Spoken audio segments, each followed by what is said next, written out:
Saudações, leitores e seguidores do Instituto Liberal. Eu sou o Lucas Berlanza e este é mais um IL Flash, aquele momento da semana em que a gente elenca os 7 artigos que mais impactaram, que mais fizeram sucesso no nosso site oficial e nas nossas redes sociais. E hoje o nosso IL Flash começa com um texto de autoria da Kátia Magalhães, que é a advogada que há tanto tempo mantém no nosso instituto a coluna Judiciário em Foco, em que ela aponta as arbitrariedades, os abusos, as contradições no comportamento do Poder Judiciário brasileiro, que vem se tornando cada vez mais disfuncional e ameaçador para as liberdades individuais no nosso país.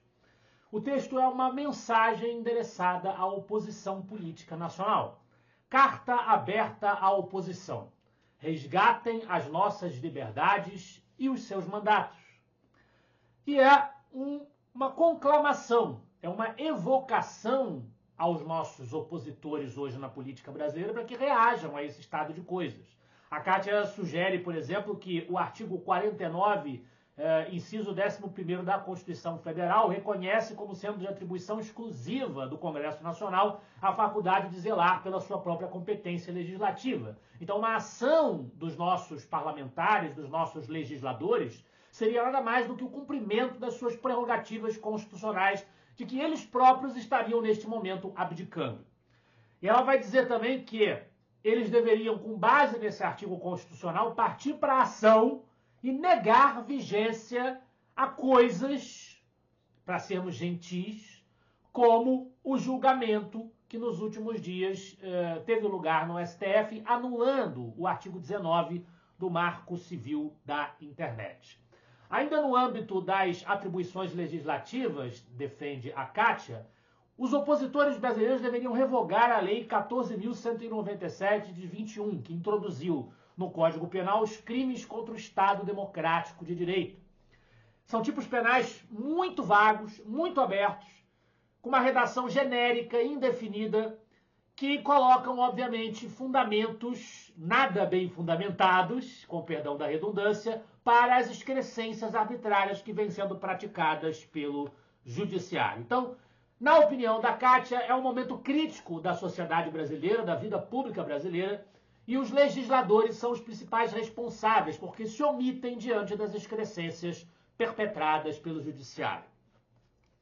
Na sequência, nós temos uma crítica internacional do professor Ubiratã Jorge Óleo, publicada originalmente na sua coluna na Revista Oeste, replicada pelo Instituto Liberal em seu site.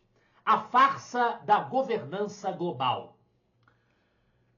O texto faz referência a declarações do presidente Lula antes da cúpula do G7, no início da semana, em Kananaskis, na província de Alberta, no Canadá, em que o Lula voltou a defender a panaceia de um governo mundial sob a alegação de que o mundo não pode mais ser governado por um sistema multilateral que exclui a maioria. Não foi a primeira e certamente não será a última, diz o professor Iólio, vez em que ele insiste nessa falação.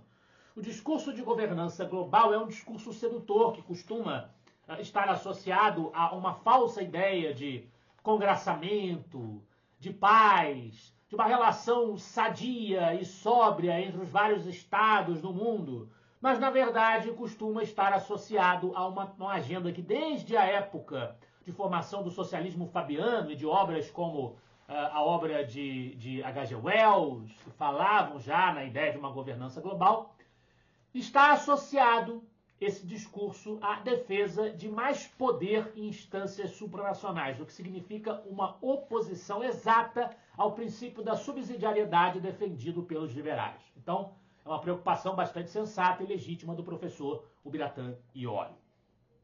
Na sequência, voltamos ao Brasil com o texto do professor Alex Pipkin. O Brasil que não ousa, como o Estado criou uma geração avessa ao risco e à liberdade. Ele diz no texto que o Brasil deixou de ousar e, com isso, deixou de crescer. Quando uma sociedade troca a ambição pela segurança, ela enterra seu futuro de pé. Quando Adam Smith, David Hume e Adam Ferguson começaram a decifrar a engrenagem da sociedade comercial há mais de 2 séculos, não estavam apenas preocupados com preços ou produção. Eles queriam entender algo maior. Por que algumas sociedades prosperam enquanto outras se resignam? A resposta estava nas pessoas. no tipo de mentalidade que elas cultivam, na cultura que estimula ou sufoca a coragem de tentar. O dinamismo econômico não nasce apenas de políticas públicas. Ele nasce de mentes livres, espíritos abertos, corações que não têm medo de errar. Prosperam as sociedades que celebram a tentativa, que toleram o fracasso, que tratam a inovação como virtude e não como ameaça. E é justamente, conforme o professor Pipkin, o que não se vê no Brasil. O que também não se vê no Brasil é autorrespeito dos ministros do Supremo Tribunal Federal. E é sobre isso o texto do Leonardo Correia da Lexum, O Supremo Legislou, e está na capa do jornal. O texto do Leonardo faz referência a uma manchete do jornal O Globo, que gritou com alegria incontida nas palavras do Leonardo o seguinte: STF amplia responsabilização das redes pelo que publicam. Está tratando naturalmente, mais uma vez, da reversão do artigo 19 do Marco Civil da Internet. A manchete deixa claro: o STF amplia a responsabilização. O STF deveria ampliar ou reduzir qualquer coisa que seja das leis exaradas pelo verdadeiro poder legislativo? Está isto em suas atribuições? A decisão, supostamente, segundo Luiz Roberto Barroso, não está legislando, mas apenas decidindo 2 casos concretos. Mas a decisão cria deveres gerais, revoga a proteção original do artigo 19 do Marco Civil e impõe obrigações positivas às plataformas, tudo isso sem passar pelo Congresso, sem passar pelos representantes eleitos pela sociedade brasileira. Se isso não é legislar, diz-nos o Leonardo no seu artigo, precisamos redefinir o verbo, porque obviamente é legislar.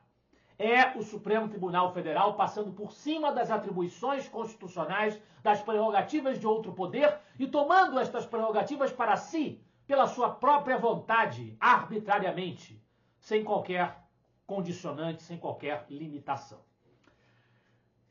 Ainda analisando o cenário brasileiro, nós temos o texto do professor Pipkin, novamente, A Usina do Terror e a Usina da Mentira. Desta vez, o professor Pipkin está criticando a posição do presidente Lula em relação ao cenário internacional. E aqui ele vai nos lembrar que o século XXI pode vir a ser lembrado pelo dia em que 2 usinas colapsaram ao mesmo tempo. Uma feita de concreto, urânio e ódio. A outra feita de palavras, cinismo e distorção moral. A usina do terror, no Irã, alvejada por Israel e pelos Estados Unidos, e a usina da mentira no Brasil, com as posições de Lula e de seu governo favoravelmente às forças mais autoritárias do cenário internacional, a todas aquelas autocracias que se posicionam de maneira veementemente anti-ocidental e que, portanto, estariam na contramão dos melhores interesses da sociedade brasileira. E, no entanto, não há rubor da parte dos nossos governantes no sentido de apoiarem e flertarem com essas tiranias. Tiranias são regimes que passam por cima da lei e dos seus imperativos. E é sobre a lei o texto do Andrei da Silva. Você realmente sabe para que serve a lei? Bastiat tem a resposta. E é uma resenha do grande clássico, pequeno grande livro, A Lei, de Frédéric Bastiat, o grande político, liberal e economista francês.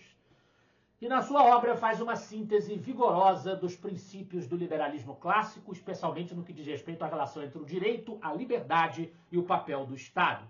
Publicado em 1850, poucos meses antes da morte do autor, o livro apresenta uma crítica à deturpação da lei e ao uso ilegítimo do aparato estatal para fins de espoliação legal. E a resenha analisa em profundidade, abordando a trajetória de Bastiat, a sua vida pública, como é que ele construiu a sua carreira, a sua trajetória como homem público, né? A estrutura e os principais argumentos do texto de Bastiat nessa obra, bem como a relevância de A Lei no contexto contemporâneo e um elogio à edição brasileira publicada em 2010 pelo Instituto Ludwig von Mises Brasil, nosso grande parceiro do movimento liberal brasileiro. Na liderança do IL Flash de hoje, um texto de João Luiz Mauad, A Sabedoria de George Orwell. Volta e meia, o Instituto Liberal republica esta homenagem a George Orwell e ela sempre conquista uma boa audiência. Eric Arthur Blair, nascido em 1903 e falecido em 1950, se tornou mais conhecido como George Orwell pelo seu pseudônimo. Foi um autor que fez uma crítica muito interessante nas suas obras ficcionais, notadamente em 1984, A Revolução dos Bichos, ao totalitarismo e, portanto, interessa a todos os liberais. Esse foi o nosso IL Flash de hoje, cobrindo as 2 últimas semanas. Eu espero que vocês gostem dos artigos e dos debates proporcionados pelo Instituto Liberal. Semana que vem estaremos de volta. Afinal de contas, para nós, você é a parte mais importante da sociedade.